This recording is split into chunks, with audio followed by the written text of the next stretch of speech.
I have written another article for Beijing Review. It is titled U.S. Message at Shangri-La, Following U.S. Wars in Europe, Africa, and the Middle East, Asia's Next. And they shortened that down to Messages at Shangri-La. As often happens, you submit these articles, they're edited by publications to meet their requirements. I am going to read to you the original draft that I submitted. This is about U.S. Secretary of Defense Pete Hegseth's speech at the Shangri-La Dialogue. This is supposedly an Asian security forum held annually in Singapore, but it is organized by a London-based, Western corporate-funded think tank, and it is meant to impose a Western-centric narrative onto Asia. And I'll get into all of that in the actual article. And most important is to understand this speech by Secretary Hegseth is a bookend to the directive he gave Europe in February of this year. His directive to Europe telling them there's going to be a division of labor. The US is going to pivot to Asia and confront China. Europe needs to take over the US proxy war against Russia in Ukraine. They need to double down on arms and ammunition. They need to get European troops ready to go into Ukraine if necessary to freeze the conflict. Hold on to that conflict. Keep Russia overextended while the US deals with China before circling back around and dealing with Russia at a later date. This is about the division of labor, which is exactly what Secretary Hegseth called it during his February directive to Europe. It is also about strategic sequencing, the realization that the US is not powerful enough to fight Russia, Iran, China, and everyone in between at the same time. They need to do it in a particular order. And they need to keep the other nations tied up and overextended while they do so. So let me read through this article. Let's talk about the implications of Secretary Hegseth's comments, and let's understand how this serves as another exhibit undermining the notion that President Trump is some sort of peace candidate, that he is somehow fighting the deep state, when his Secretary of Defense is going to a deep state funded security forum and very vocally and enthusiastically talking about continuity of agenda. So let's begin. During this year's Shangri-La Dialogue, hosted in Singapore, U.S. Secretary of Defense Pete Hegseth laid out an alarming vision for the future of the Asia-Pacific region, which he will constantly call the Indo-Pacific region. A vision that includes the same type of U.S. military encroachment and confrontation that has turned Europe, North Africa, and the Middle East over the past 2 decades into devastated battlegrounds. In other words, the U.S. has been destroying the rest of the earth. Now they're going to turn their attention to Asia, a region of the planet the U.S. has kind of been distracted from throughout this 21st century. Now they want to focus their attention on it. Does not bode well for Asia or anyone living here, including myself. Predicated on deterring aggression by communist China, Secretary Hegseth laid out plans to further expand the presence of U.S. troops and military equipment closer to China's borders than to America's own shores. This is very important for people to understand. I think they understand it in theory, but I think they take it for granted and they've never really actually thought about it. So to help you understand it, in case you don't, this is a representation of the planet Earth. And that right there, right here, that is the United States. And you have to cross the entire Pacific Ocean. The Pacific Ocean almost covers an entire hemisphere of the planet to get to China, which is literally, that's 180 degrees. You have to turn the globe 180 degrees to the other side of the planet to get to China. So US troops are here in Japan. They're here in the Philippines. They're even here on Taiwan, island province of China, according to the US State Department officially. South Korea, right here. There's the United States. These are all the places the US has tens and thousands of American troops, missiles that can hit Chinese cities, all kinds of other types of military equipment. Again, closer to China than to the US's own shores. It's very important to see that visually and understand that.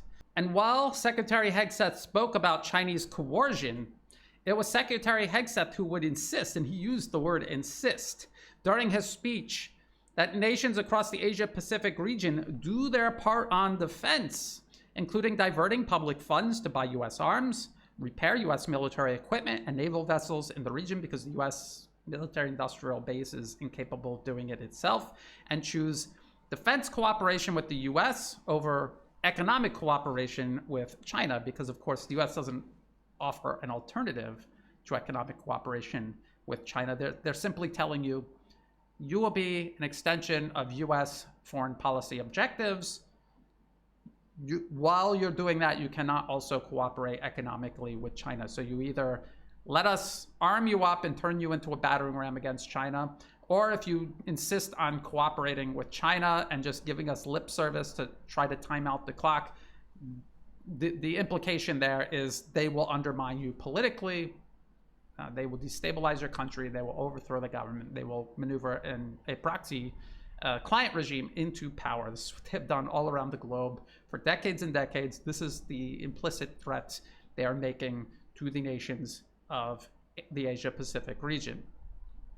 U.S. Secretary Hegseth would at one point admit during his talk, he would actually say this. He would say, for a generation, the United States ignored this region. We became distracted by open-ended wars, regime change, and nation building. So he's talking about the war in Europe, the many wars in the Middle East, U.S. military adventurism all across Africa. I had a front row seat as a soldier in Iraq and Afghanistan. These costly diversions lacked clearly defined goals and were not tied to vital and core American interests. But even as he's saying that, the United States under the Trump administration continues maintaining tens of thousands of troops in all of these areas and continues fueling ongoing conflict in all of these areas. The US is still occupying Iraq, and they're arming and backing proxies, including Israel, the so-called Islamic State, Al-Qaeda and its many franchises and adjacent organizations to carry out violence all across the region. It is no coincidence during this same period, Asia has risen economically, enjoying relative peace and stability while the US was distracted by malign conflict it itself sowed elsewhere. And so Secretary Hegseth is talking about, we are burning down the rest of the planet and we've been distracted from Asia, but now we're not distracted anymore. Now we're going to pay attention to Asia. And throughout the entire speech, all he's talking about is not economic cooperation, economic development, infrastructure projects. He's talking about building out this huge military presence across the entire region, just like the US has done in the Middle East and in Europe. So again, the implicit threat is we are going to do to Asia what we have done to the rest of the planet. You're next. The Shangri-La dialogue, let's talk a little bit about that. It helps to understand what it is, who organized it, which interests are funding the activities of the group that organized it, so that you can see that, yes, this is continuity of agenda, and this is the Trump administration and his Secretary of Defense picking up right where the Biden administration left off. This is continuity of agenda. This is not President Trump fighting the deep state. The Shangri-La dialogue is organized by the London-based International Institute for Strategic Studies, IISS, a Western corporate-funded institution advancing Western foreign policy objectives. The Defense Summit itself focuses on advancing Western interests in Asia rather than any serious discussion about Asia's own best interests or genuine East-West cooperation. Let's look at some of these interests sponsoring IISS. This is their official website, membership, sponsorship, and royalties. Who funds them? Airbus, BAE, Boeing, General Atomic, Lockheed, Raytheon, Rolls-Royce, they make aircraft engines, BP, Chevron, the British Army, Northrop Grumman, Shell. Then you have all of these adjacent think tanks, Lowy Institute in Australia, the Australian Strategic Policy Institute, which in turn is funded by the State Department, and also all of these arms manufacturers, oil companies, big tech, everybody is listed in there. And that is The same circle of special interests that fund all of these think tanks, because that is how Western foreign and domestic policy is driven. Unelected corporate financier interests fund these think tanks to draw policy papers that reflect a consensus among all of these special interests, the shareholders and directors of these corporations and financial institutions. The policy papers, reflecting a consensus among them, is then transformed by an army of lawyers into bills. The bills go to Washington, Brussels, London, and everywhere else with teams of lobbyists. These lobbyists get the bills signed off on by every one of these elected representatives, regardless of where they fall along the political spectrum, which is why no matter who you vote for, nothing changes, including right now under the Trump administration. Nothing is changing. The Trump administration is picking up exactly, precisely where the Biden administration left off. As a matter of fact, many of the things that Secretary Hegseth is bragging about during his speech here, this expanding military presence of the U.S. in the Asia-Pacific region, is being done on a framework President Biden set up during his 4 years in office. While Western leaders make poorly couched declarations at the Shangri-La dialogue year to year of their own continued primacy over Asia, Asian leaders have made polite but increasingly firm declarations regarding Asia determining its own path forward into the future. So if you have followed the Shangri-La dialogue year to year, you will notice there's Western representatives talking about how they're going to use Asia as a battering ram against China, how China is creating all the problems. But then you will notice the actual representatives from Asia, from these countries actually located in Asia, they will very politely but more and more firmly say, we're not interested, we're not taking sides, we cooperate with China, we want to cooperate with the US and Europe, we're not picking sides, we want peace and stability, we don't want to be in the middle of some war in this region. And increasingly year to year, we will hear one or two people actually say what the US is saying and doing is not helping, is not constructive. The confidence with which Asia as a whole is able to slowly push back against the remnants of Western colonialism and primacy, you have to remember the US and Europe for generations were either presiding over colonies here in the Asia-Pacific region or in the process of colonizing even more countries and regions in Asia. The British had colonies in Myanmar, Malaysia, Singapore. The French, what they called Indochina, Vietnam, Laos, Cambodia. The United States colonized the Philippines from the late 1800s to 1946. And ever since getting their de facto independence, the Philippines has still been more or less controlled and directed by US interests, not the interests of the people actually living there. And it shows. If you've ever traveled there, it shows. It has a bigger population than Thailand, but a smaller GDP, precisely because the governments in power, more times than not, are answering to US interests at the cost of the Philippines' own best interests. That has resulted in a slowing down or complete stagnation of development, economic development, infrastructure.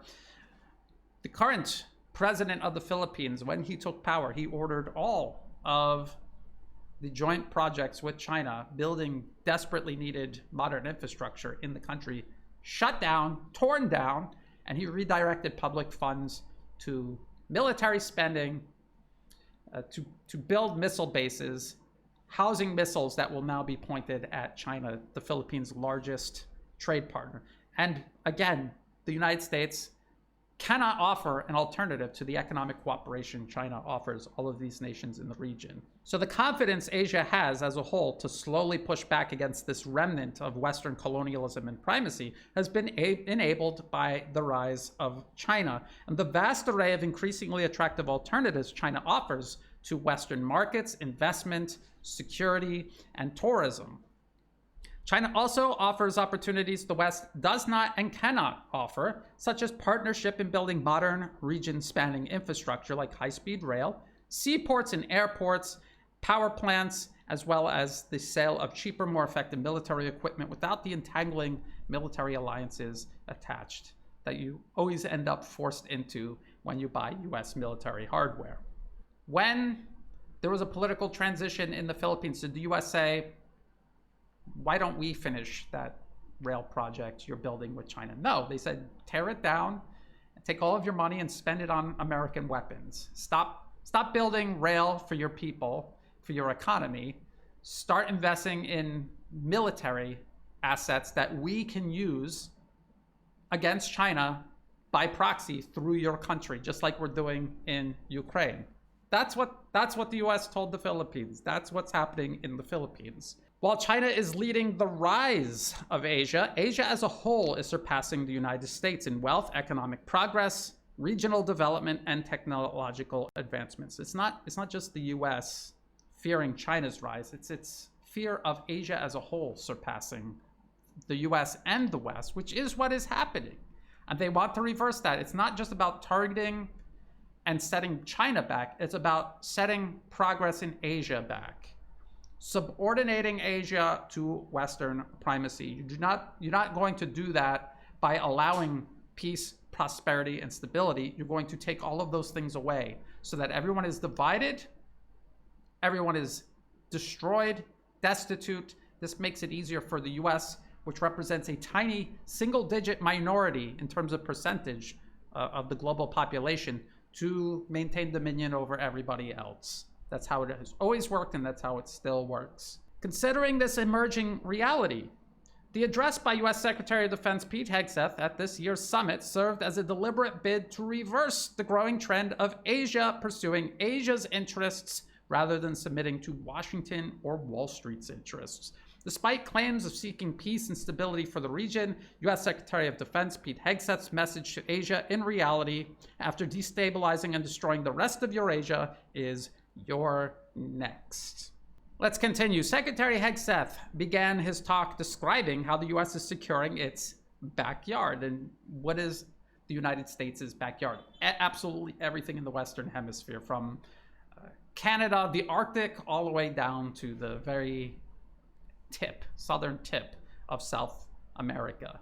And he said that they were doing this by taking back the Panama Canal from malign Chinese influence. That is a quote from Secretary Hegseth's speech. This was in reference to two ports previously owned by a China-based company located near the canal, which itself was transferred to the nation of Panama in 1999. If you go to the US State Department's own official website, right here, under the Office of the Historian, they talk all about how the Panama Canal, back in the 70s, a treaty was signed that would transfer the Panama Canal entirely back to the nation of Panama, where it is located. So the US built it over 100 years ago. They made an agreement with the government of Panama that in 1999 they would transfer the canal to Panama. Now Secretary Hegseth is saying the US is going to take back the Panama Canal from malign Chinese influence, which is what he's calling China having a company, a civilian company, owning two ports near the canal. That's what he's calling malign influence. Just keep that in mind. And by the way, just for your reference, the Panama Canal is about 1,700 kilometers from the closest point in the United States. Or if you're in the United States and you don't use metric, about 1,000 miles away from the United States. Just keep that in mind. This will come up later. US Secretary of Defense Pete Hegseth then referred to China's massive military buildup, never once considering the possibility that Beijing is reacting to the large and still growing military footprint the US has established not only in China's backyard, but even within its own house. So I showed you the globe. I showed you where US troops are located. And if you open up, say, Google Earth, maybe we should go ahead and do that. First, let's go to the Panama Canal right here. We'll use this tool. I'm gonna use a circle. We'll use kilometers. Make a circle. Let's see, the first part, this is the radius, mind you. This is the closest point to the United States, 1,700 plus kilometers. Okay, and what you can do with this tool is you can move it, and we're going to move it all the way across the Pacific Ocean.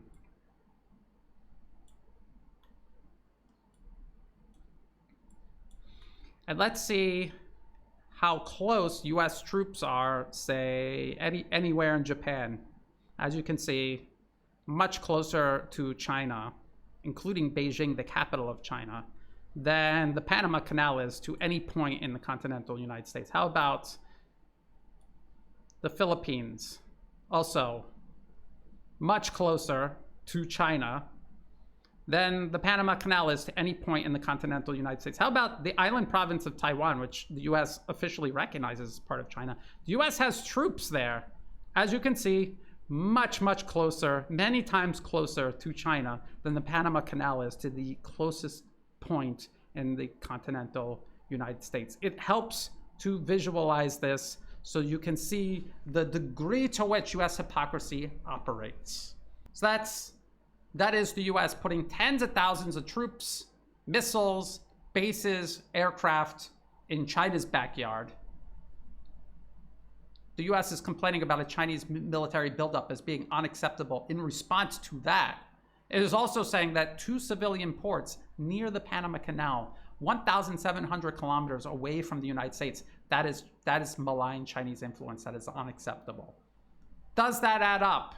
Is that a reasonable position to have? The answer is obviously no.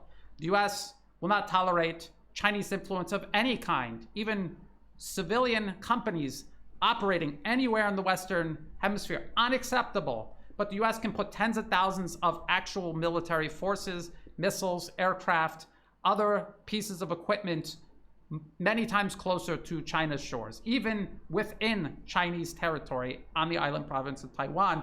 That is supposed to be acceptable to China. China's military buildup in response to this is somehow implied to be unreasonable.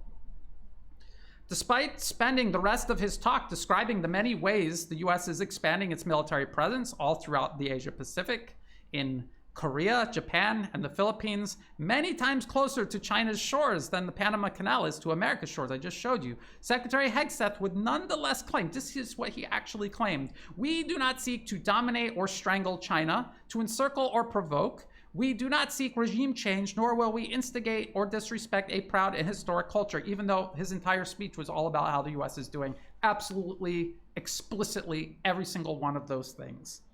However, it was Secretary Hegseth's claims that China is harassing Taiwan that were the most paradoxical. This is where we're going to get into the status of Taiwan, because still to this day, many people have no idea what the status of Taiwan is, because the Western media and the US government constantly lies to them in such a concerted way, regardless of whether it's liberal or conservative media, that it really shows you the power and to the degree with which Western audiences are being manipulated and lied to. According to the 1972 joint statement following discussions with leaders of the People's Republic of China, which is more commonly referred to as the Shanghai Communique, let me show you that. Right here, 1972. We're gonna scroll down to the American side, the US side. Right here, the US side declared, the United States acknowledges that all Chinese on either side of the Taiwan Strait maintain there is but one China and that Taiwan is part of China. The United States government does not challenge that position. Does not challenge that position. Now, what a lot of people will try to do is say, the US acknowledges that they think that, but that doesn't mean that the US also thinks that. Doesn't mean that they agree with that. And yet, it explicitly says in the Shanghai Communique that the United States government does not challenge that position. So it's not that they simply recognize that as the Chinese position, the US does not challenge that position. And they're pretending that there's some sort of ambiguity because they're trying to work their way out of their own agreements, not just with China, but also their obligations under international law. I go on because I talk about the UN as well. Not only does the US recognize China's position regarding Taiwan as part of China, it explicitly stated that it does not challenge that position. I think it's worth repeating over and over and over again. Under UN Resolution 2758, the People's Republic of China is recognized as the sole legitimate government of all of China and explicitly expelled representatives from the Republic of China from the United Nations. That was the government based in Taipei. It was expelled from the UN. It is no longer recognized as the government of China. The government in Beijing, the People's Republic of China, from that point forward was recognized the only government, official government of all of China, including Taiwan. Beyond that even, so that's this UN resolution, and I include this link in the video description below. We also have this, US relations with Taiwan. This is the official State Department website, state.gov, 2021 to 2025, and then they deleted this page, and I'll explain why they did that in just a moment. But down here, it explicitly says, we do not support Taiwan independence. If Taiwan is not independent, then it is a dependent of some nation state. Which nation state? The People's Republic of China. Its government based in Beijing. That is who it is dependent on. And the reason the Trump administration took down this webpage is because the US has constantly backpedaled from its own agreement with China under the Shanghai Communique, and also its obligations under international law. Has backpedaled ever since making that agreement, all the way up until today under the Trump administration. So again, we keep hearing about how the Trump administration is fighting the deep state, all while absolutely everything the Trump administration does is to facilitate the core interests of the deep state, which is to antagonize this conflict with China over Taiwan. Trump administration has picked up right where the Biden administration left off. Uninterrupted continuity of agenda. Despite the US officially recognizing a one China policy, the US has for years undermined both its agreement with Beijing and international law, with the US first arming the administration in Taipei, then stationing US troops in Taiwan itself in growing numbers. This is the most recent count that we have. This is Stars and Stripes. It's an American Armed Forces newspaper. It needs to be 1,000. US has 500 military trainers on Taiwan, retired admiral says. This was during a Senate hearing in Washington. US troops on the Chinese island province of Taiwan. Could you imagine if China was stationing troops in, say, Puerto Rico, or again, Catalina Island right off the coast of California? Would the US tolerate this even for a moment? The answer is no. And yet the US expects China to tolerate this growing encroachment within Chinese borders. If a Chinese company owning ports near the Panama Canal legally transferred to the nation of Panama in 1999, over 1,700 kilometers from the United States, is intolerable to Washington, then clearly neither Washington nor any other reasonable nation on earth should expect Beijing to accept US troops occupying what is recognized as Chinese territory under both US-Chinese agreements and international law. That is the bottom line. This is what Secretary Hegseth went to the Shangri-La dialogue to try to convince the world of. And anyone being objective and fair is going to hear this and say, no, the US is in the wrong. The US is provoking this conflict with China needlessly. Again, on the other side of planet Earth, from where the US is actually located on a map, or a globe in this case. Similarly, if a civilian port owned by a Chinese company 1,700 kilometers away from the United States is unacceptable to Washington, then entire networks of US military bases housing tens of thousands of US troops, missiles, warplanes, and other military equipment, even closer to China, many times closer to China, should be easily acknowledged as the motive behind China's massive military buildup. We always hear the US complaining about China's massive military buildup. That's what Secretary Hegseth called it. And yet it is clearly in response to a massive US military encroachment along and even within China's own borders. While Secretary Hegseth claims China is undermining peace and stability in the Asia-Pacific region, It is the United States moving its military literally to the other side of the planet, closer to Chinese shores than America's own borders, backsliding on its commitments to both the Chinese government and under international law that threatens peace and stability in the region and around the world. U.S. Secretary Hegseth's speech was not an offering of peace and stability to Asia. It is the holding of it hostage in exchange for subordination to Washington and Wall Street and the continued primacy of Western interests over Asia decades into the future, as in the past for generations, will be in the future if these U.S. interests, the Trump administration, the Biden administration, Obama, Bush, so on and so forth, they've all served. If they had their way, that is what would happen. That is the biggest fear that I think I personally have, is that all of the death and destruction the U.S. has spread around the rest of the globe. Now that it's pivoting again, once again, back to Asia and focusing on China, it's going to try to trigger a war here. And you would hope, you would assume that people in this region would see what is happening in Ukraine, what is happening in the Middle East, and they would say, we don't want any of that here. The problem is, this region, like many other regions around the world, have defended themselves poorly against U.S. political interference, political capture. The U.S., through the National Endowment for Democracy, USAID, all of these organizations we were told were dismantled that are still operating to this day.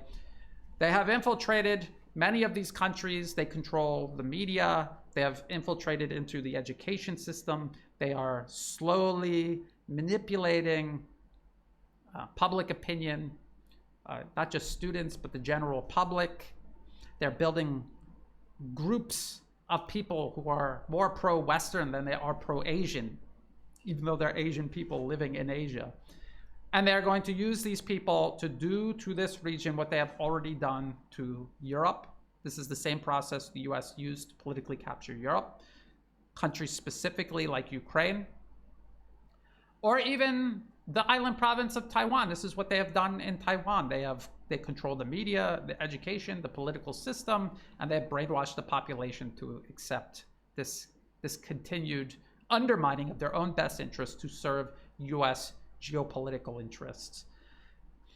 So we have to keep a very close eye on all this. We have to constantly raise awareness of all of this. We have to constantly repeat the very real threat all of this poses to our everyday lives. For people living in Asia, your life is comfortable. You have enjoyed from one year to the next an increasing quality of life. All of that is going to be taken away from you, just like it is in Europe, just like it is back in the United States itself, if you continue to allow the US to exercise influence over this region, and if the region continues serving US interests at the expense of their own interests, like the Philippines, like the island province of Taiwan. The rest of the region will come undone. That quality of life everyone has taken for granted up until now, that will be taken away, and we will end up just like the rest of the world, the Middle East, Europe, America. Is that what people want? They have to ask themselves. If that's not what they want, they need to start asking serious questions about what they're going to do to defend, again, the hard-fought peace and stability that has been won in Asia, while the U.S. has been distracted, destroying everything everywhere else. So it's a topic that is going to continuously keep coming up. I think the most dangerous thing about all of this is the fact that so many people are convinced President Trump is fighting the deep state when he is so obviously and eagerly pursuing all of its objectives, picking up right where the Biden administration left off. It is a dangerous delusion. People need to wake up, need to speak up against this, need to fight back against this. I will continue keeping an eye on this. If you thought this video was useful, please like and share. Think about subscribing. It's free to do. It helps the channel grow. Check the video description below for other places to find and follow my work. Also in the video description below are ways you can help support my work. I do not monetize any of my social media platforms. If ads pop up, feel free to skip them. They're not helping me out at all. I do not monetize my YouTube channel. There shouldn't be any ads popping up, but if they do, please skip them. If you do want to help support my work, please do so through Buy Me a Coffee and through Patreon. Again, the links to both of those will be in the video description below. To everyone who has been helping out, whether it's a one-time donation, donations month to month, or if you have no resources to spare and you're just helping share my work with others, getting the word out there. That is all greatly appreciated. That is what makes all of this possible. So thank you. As always, thank you for watching.